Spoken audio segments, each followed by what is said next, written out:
মহার্ঘ ভাতাটা সরকারি তাদের অফিস কর্মচারীদের পাওনা। এটা এটা তো মমতার দয়া নয়। যুবসাথীর হচ্ছে মমতার দয়া। সে দেখাচ্ছে আমি দয়া করছি, যদিও সেটাও সরকারি খাজনা থেকে আসবে, কিন্তু সে দেখাচ্ছে মমতা ব্যানার্জি, যুবক আমি তোমাদের দয়া করলাম, অতএব আমাকে তোমরা পয়সাটা ফেরত দিয়ে দিও। কিভাবে? ভোট দেওয়ার মধ্য দিয়ে। ঠিক আছে।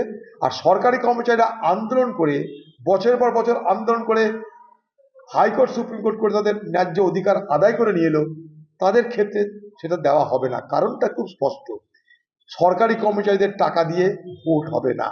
তারা মুখ্যমন্ত্রী মমতা ব্যানার্জিকে ভোট দেবেন না। মমতা ব্যানার্জি খুব ভালো করে সেটা জানে। কারা ভোট দিবে?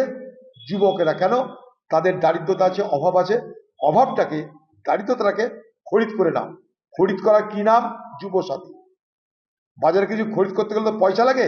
দিদি যুবসাথী সেটা হচ্ছে সেই কাজটা করছে।